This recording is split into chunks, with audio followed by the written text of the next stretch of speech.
देखो कटक भुवनेश्वर स्थिति संपूर्ण स्वाभाविक हो जाए। आज जदि आप पेट्रोल पंपर सेल देखिए स्वाभाविक जी हुए तार बोधे चारणा सेल हम आज पूरा दिनक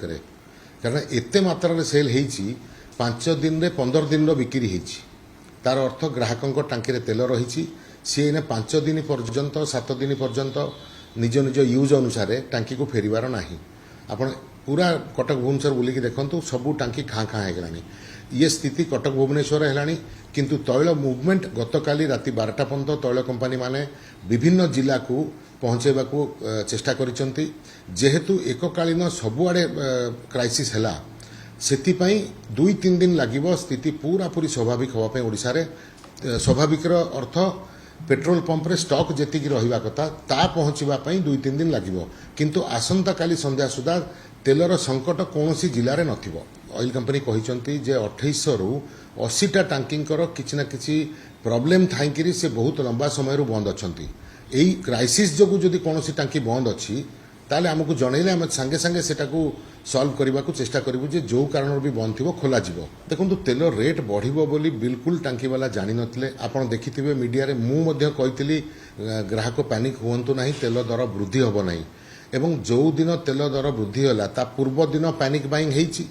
तो तार अर्थ केही जानि नथिले जे तेल दर वृद्धि होबो आ जदि पैनिक बाइंग होउतला आ पेट्रोल पंप खुशी रे तेल बिकुथिले ताहले सी कहीं बिकिले जदि दर वृद्धि जानी से तो अटकई था चेष्टा करते किसी टेक्निकल फॉल्ट करके न बिकवा किंतु निर्दिष्ट जदि कौन पेट्रोल पंप विषय आप जानते जहाँ पाखे तेल थाईकि सी बिकी नहांती दर वृद्धि पूर्व दिन ताहले आमको कहतु आम ताऊपर इनक्वारी करूँ जदि से सत हो एक्शन करा कहीं तैल कंपानी पाखे ऑटोमेशन डाटा जरिया रियल टाइम रे सबू पेट्रोल पंपर केते स्टॉक अच्छी जना जाए सो कौन सी पेट्रोल पंप रे स्टॉक थाई कि जदि से बिक्री करू नथिबो ताले ता मध्य तैल कंपानी जानी परिबे आ इमिडिएटली पचारि परिबे जे तेल अछि काहे कि तमे बिकुन लोक क्राइसिस रे हंतसंत होउचंती कोन पई टांकी बंद अछि तैल कंपानी इमिडिएट एक्शन नहीं परिबो कौन सी जदि सेमती निर्दिष्ट केस थिबो हमको जणैले आम एक्शन ओरिएंट करेबु ता अगेंस्ट नै एठी मु टिके स्पष्टीकरण करिया को चाहे जे मंत्रींकर जो कहिबार थिला तार अर्थटा हमको बुझिबा दरकार से कहले जे आजिका दिन रे 13 दिन रो स्टॉक ओडिसा रे गच्छित रही आउ गोटे लाइन ऐड करिवार अछि सेतरे जे सबु बेले ओडिसा रे दैनंदिन 13 रु 15-17 दिन रो स्टॉक थाए आज जदि आपण पचारिबे हेई पारे आज 15 दिन रो स्टॉक गच्छित थिबो कारण दैनंदिन बिक्री अनुसार दैनंदिन तेल रिफाइनरी तैयारी भी करे एवं अन्य शिप माध्यम रे सामुद्रिक माने रूट रे अन्य शिप माध्यम रे इंडियन भारत पेट्रोलियम एचपीसीएल को मध्य अन्य refinery Tharu Kochi refinery Vizag refinery आउ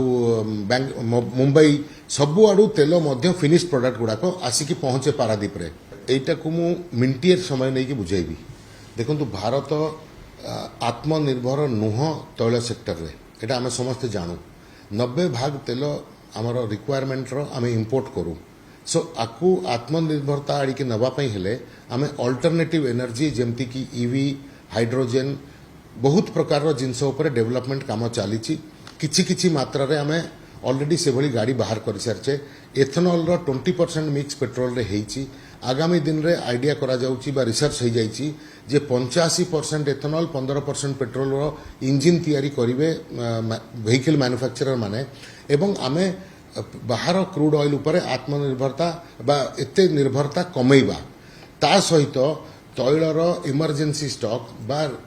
स्टॉक गच्छित रखिबार कैपेसिटी भी इंक्रीज करबा दरकार ये युद्ध हमको भी बतौची सेतिपई जो अनाउंसमेंट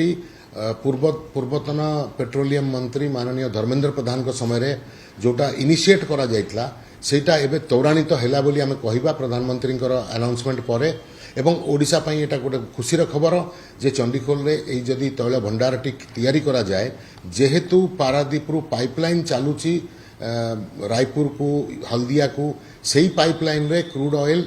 पारादीप रे अनलोड हेकी चंडीखोल रे पाइपलाइन जरिया रे जाईकी स्टोरेज करी हबो तो परिवहन करने को पड़ो ना तो यहाँ बहुत खुशीर खबर गैस भंडार आहरी बढ़िबो बोली प्रधानमंत्री चेष्टा रही एवं आउ गोटे बहुत बड़ कॉन्ट्रैक्ट प्रधानमंत्री साइन करिसेंती यूएई सहित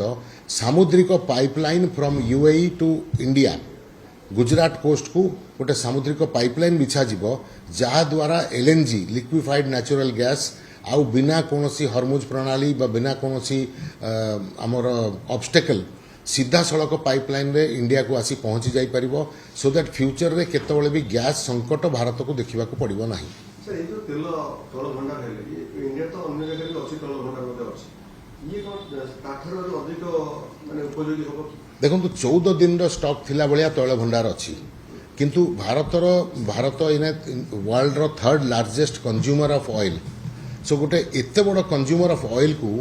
14 दिन तैल भंडार सफिशिएंट नुह। चाइना अमेरिका पाखरे मास काल स्टॉक रही जापान पाखरे 6 मास स्टॉक रही से भली भारत को दरकार जे 15 दिन टाक 3 मास को नब सो जोटी जोटी संभव जेते आर्थिक निवेश करी भारत करी चलिबो प्रति वर्ष भारत स्थापी प्लानिंग करिसंती एवं एई निवेशटा एई भली भंडार क्रिएट करिबारे प्रति वर्ष बढ़ी बढ़ी जीवो।